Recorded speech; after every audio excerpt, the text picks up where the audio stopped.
Assalamualaikum warahmatullahi wabarakatuh. Jumpa lagi dengan channel Kupas soal matematika dan lain-lain.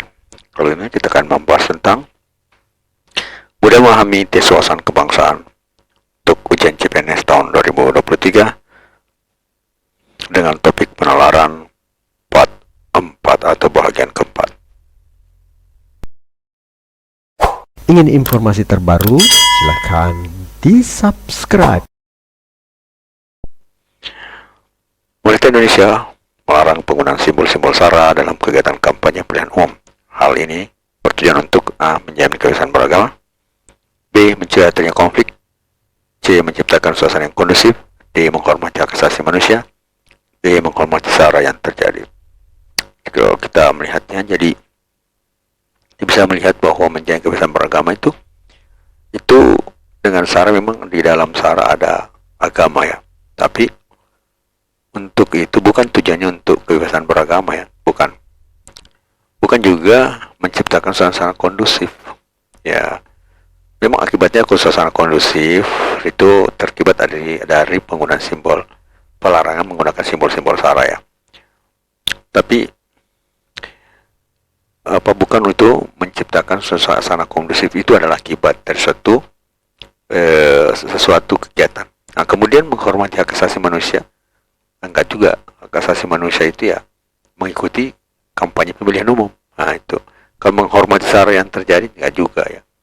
Justru menghormati SARA berarti ada konflik karena adanya perbedaan suku dan agama, itu bisa saja menyebabkan konflik ya.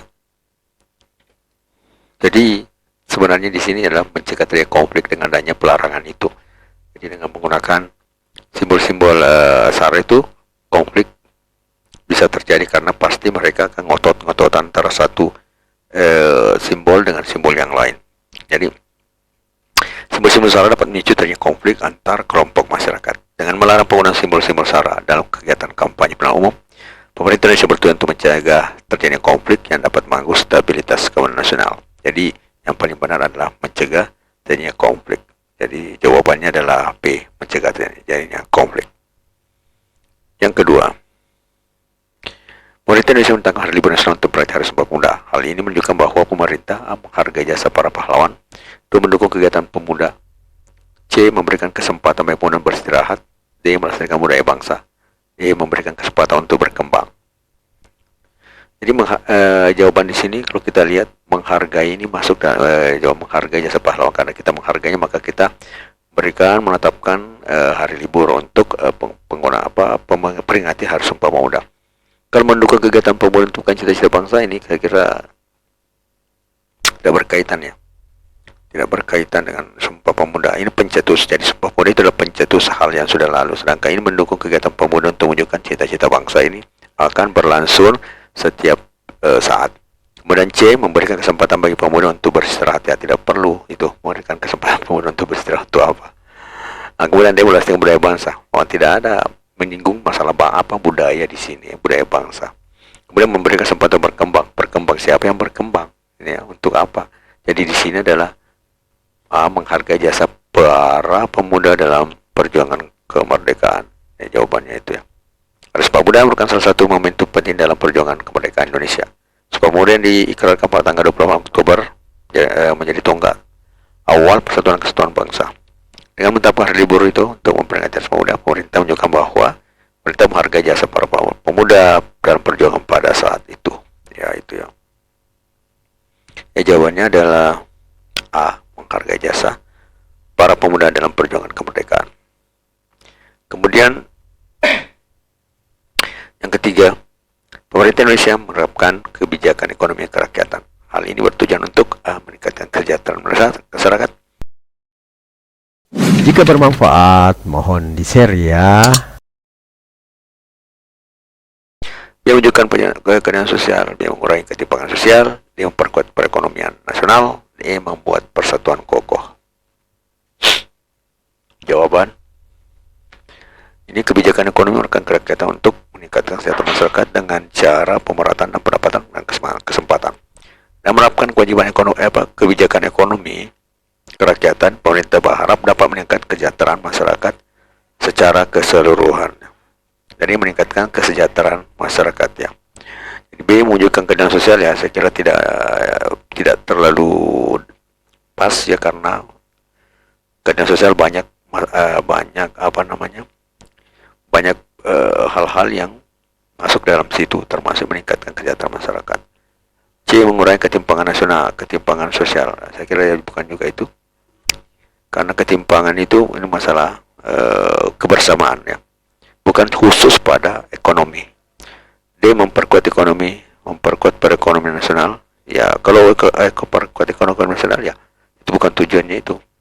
Ini menerapkan kebijakan ekonomi nasional untuk meningkatkan kesejahteraan. Kemudian membuat persatuan kokoh. Ini itu pasal sila ketiga persatuan Indonesia, bukan mengkhusus pada kebijakan ekonomi ya. Jadi jawabannya itu adalah meningkatkan kesejahteraan masyarakat. Yang keempat, Indonesia merupakan negara persatuan yang terdiri dari suku, agama, ras, dan golongan. Hal ini menunjukkan bahwa Indonesia memiliki potensi konflik yang tinggi. E, memiliki kekayaan budaya yang beragam. C, memiliki potensi perdamaian tinggi. Memiliki potensi ekonomi yang tinggi. Yang memiliki potensi banyak macam persoalan. Jadi kita jawab saja langsung. Keberagaman itu memiliki kekayaan budaya ya. Jadi di sini kekayaan budaya yang harus dijaga dan dilestarikan dengan keberagaman tersebut. Indonesia memiliki potensi untuk menjadi negara maju dan modern dengan memiliki kekayaan budaya yang beragam. Kalau potensi konflik tinggi, ya bisa saja, tapi ini ditinjau dari segi kebaikan ya. Itu dari tujuan yang memiliki tujuan yang baik, karena dengan masalah-masalah potensi-potensi itu bisa diredam ya, bisa diredam dengan meningkatkan keamanan. Nah, sedangkan ini kalau perdamaian tinggi tidak juga. Perdamaian itu kalau ada konflik. Nah, memiliki potensi pertumbuhan ekonomi yang tinggi ini tidak mengkhusus pada ekonomi ya. Nah, kemudian memiliki potensi banyak macam persoalan ya. Nah, kalau kita bisa menjaga potensi konflik tidak terjadi, maka takkan banyak persoalan. Jadi masalah banyak persoalan, pertumbuhan ekonomi tidak terlalu mengena pada berbagai suku, perbedaan ini suku, agama, ras, dan golongan. Perdamaian tinggi tidak, karena semua akibat konflik ya. Jadi yang satu-satunya yang bisa menjadi jawaban di sini adalah memiliki kekayaan budaya yang beragam ya. Jadi kita singgung dari segi positif, bukan dari segi negatif, itu menyebabkan potensi konflik yang tinggi. Jadi jawaban yang benar adalah B, memiliki kekayaan budaya yang beragam. Kemudian yang kelima, pemerintah Indonesia terus berupaya meningkatkan kualitas pendidikan Indonesia. Hal ini bertujuan untuk meningkatkan daya saing bangsa. B, mewujudkan masyarakat yang sejahtera. C, menciptakan lapangan kerja luas. D, meningkatkan sumber daya manusia yang membuat daya saing masyarakat menjadi berkurang. Jawabannya adalah pendidikan merupakan salah satu faktor pendidikan meningkatkan kualitas sumber daya manusia. Suka dengan videonya? Like dong. Dan meningkatkan kualitas pendidikan, kita bisa berharap meningkatkan sumber daya manusia yang berkualitas dan meningkatkan daya saing bangsa. Jadi akibat dari tujuan pendidikan, kualitas pendidikan itu akan mendapatkan daya saing bangsa. Bisa saja kalau menciptakan lapangan kerjaan luas, itu tergantung banyaknya perusahaan ya. Kemudian D, meningkatkan kualitas sumber daya manusia, itu yang perlu. Kemudian meningkatkan daya saing menjadi berkurang, itu lebih salah lagi ya. Ya, jadi itu yang menjadi jawaban. Jadi jawaban yang benar adalah meningkatkan kualitas sumber daya manusia, itu yang perlu. Dengan adanya peningkatan dan tercapai ini, sumber dayanya sudah tinggi, maka yang lain bisa tercapai, termasuk daya saing bangsa. Ingin informasi terbaru? Silahkan di-subscribe. Jangan berharap masalah akan dimudahkan, namun berharaplah kamu akan menjadi orang yang lebih kuat. Matematika, Queen of Science. Assalamualaikum warahmatullahi wabarakatuh.